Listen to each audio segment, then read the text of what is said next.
अस्सलाम वालेकुम everyone, welcome back to my video. So इस वीडियो से हम लोग एक new trade logic series launch कर रहे हैं जिसमें हर वीकेंड हम पिछले वीक की सारी ट्रेड्स को रिव्यू करेंगे और उन लॉसेस को रिव्यू करेंगे और उन्हीं लॉसेस से सीखकर हम नेक्स्ट ट्रेड्स के अंदर ज़्यादा अच्छे तरीके से ग्रो करेंगे और प्रॉफिट्स बनाएंगे।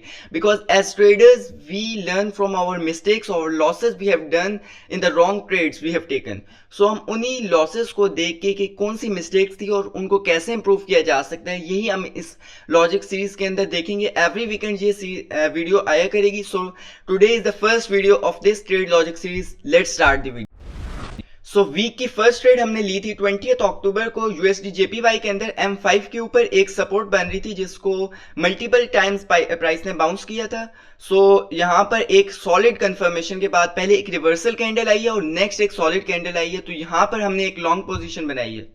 सो टारगेट और एसएल इसके अंदर मैंने एसएल मेनली बहुत बड़ा रखा था बिकॉज मैंने बड़े टाइम फ्रेम को भी देखा था, बिकॉज बड़े टाइम फ्रेम के ऊपर भी एक बाउंस बैक आ रहा था, तो इसलिए मैंने रिस्क ज़्यादा करके यहाँ पर एक M5 के ऊपर बड़े एसएल के साथ ट्रेड ली थी 1:2 के साथ। बट अनफॉर्चुनेटली डायरेक्टली ये ट्रेड हमारा एसएल हिट कर देती। बट नो प्रॉब्लम, ट्रेडिंग के अंदर एसएल्स भी पार्ट हैं और टीपीज भी पार्ट हैं। Sometimes there are stop losses और sometimes there are take profits, लेकिन एक प्रॉफिटेबल ट्रेडर वही है जिसके टेक प्रॉफिट्स उसके स्टॉप लॉसेज से ज्यादा हों। सो इसके अंदर प्रॉपरली कोई मिस्टेक नहीं थी because price never respect you. Price अपने हिसाब से चलती है। बेसिकली एक नॉर्मल सी मिस्टेक थी कि हमने स्टॉप लॉस बहुत बड़ा लगा दिया था। सो नेक्स्ट टाइम से स्टॉप लॉस हमें इतने बड़े नहीं लगा।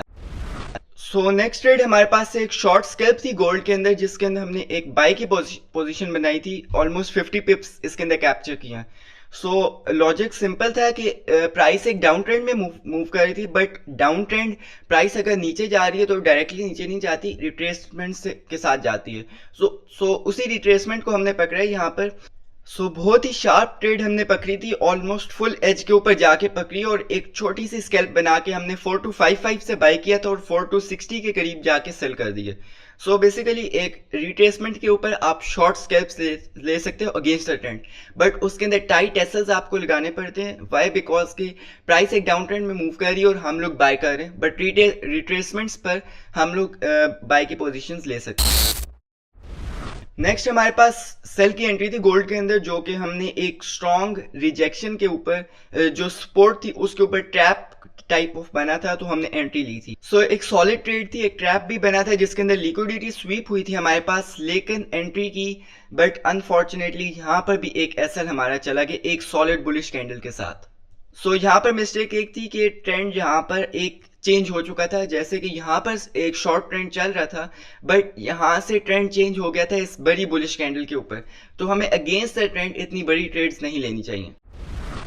20 अक्टूबर को ही हमें एक सॉलिड एंट्री भी मिली थी AUD USD के अंदर जिसके अंदर हमने एक सॉलिड प्रॉफिट बुक किया था। इस ट्रेड के अंदर बेसिकली ट्रेंड एक लॉन्ग टर्म में ट्रेंड जो है बुलिश ही था, बट एक शॉर्ट टर्म में हमें रिट्रेसमेंट मिल रही थी और उसी रिट्रेसमेंट के ऊपर ये जो सपोर्ट हमारे पास बनी थी, इस सपोर्ट के ऊपर बाय किया एक छोटे से एसएल के साथ 1:4.5 की ट्रेड बनाई थी और ट्रेड हमारा टारगेट इस ट्रेड के अंदर हिट होता है। काफी अच्छी ट्रेड थी ये। सीखने को ये मिलता है कि जब भी प्राइस एक लॉन्ग टर्म बुलिश ट्रेंड के अंदर है तो एक रिट्रेसमेंट के ऊपर हम बाय कर सकते हैं। मेरा जो ट्रेड करने का वे ही ऐसा है कि मैं ट्रेंड्स के साथ ट्रेड करता हूँ। Basically when you trade with the trends, आप मार्केट के फेवर के अंदर ट्रेड कर रहे हो और and market rewards you for that.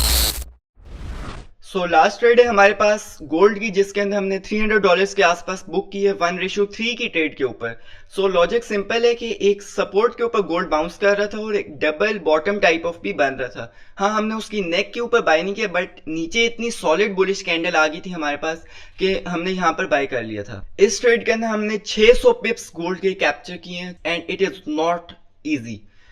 वैसे तो आजकल गोल्ड वॉलेटाइल भी है, but 600 पिप्स in gold is very much difficult. But trade हमने ली एक सॉलिड बुलिश कैंडल के ऊपर और यहाँ पर जैसे ही स्ट्रेट हमारा टारगेट हिट होता है। इस ट्रेड के अंदर भी हमने ऑलमोस्ट $300 के आसपास बनाए हैं। आज की वीडियो के लिए इतना ही था गाइस, मिलते हैं नेक्स्ट वीडियो में। सीखने को ये मिलता है कि एज यू आर ट्रेडर आपकी लाइफ में स्टॉप लॉसेस भी आएंगे और टीपीज भी आएंगी, बट आपने काम रहना है और पेशेंस के साथ हर मिस्टेक को नोट करते हुए आगे बढ़ना है। When ever you lose money, because traders जब भी मार्केट के अंदर आते हैं या तो वो सीख कर जाते हैं अगर वो लॉस करते हैं, या तो वो प्रॉफिट बना के पैसा लेके जाते हैं। सो अगर आप लॉस कर रहे हो तो आप उसको राइट डाउन करो कि क्या आपकी मिस्टेक थी, और नेक्स्ट टाइम जब आपने ट्रेड करनी है तो उस मिस्टेक को दोबारा रिपीट नहीं करना। और ऐसे ही आप स्लोली स्लोली इंक्रीज करते हो अपनी कैपेसिटी को, और स्लोली स्लोली एक कुछ टाइम बाद 2 साल या 3 साल गुजरते हैं, उसके बाद प्रॉफिटेबली आप ट्रेड कर रहे होते हो। उससे पहले जितने भी आपने लॉसेस किए होते हैं वो शायद आपकी एक ट्रेड के अंदर ही कवर हो जाए। सो पॉइंट ये है कि आप बस पेशेंस के साथ हार्ड वर्क करते जाओ, एक स्ट्रैटेजी को पकड़ो, उसके ऊपर बैक टेस्ट करो, उसके ऊपर कॉन्फिडेंस डेवलप करो, और एक ट्रेडिंग जर्नी को एक अच्छे तरीके से आगे लेकर चलो।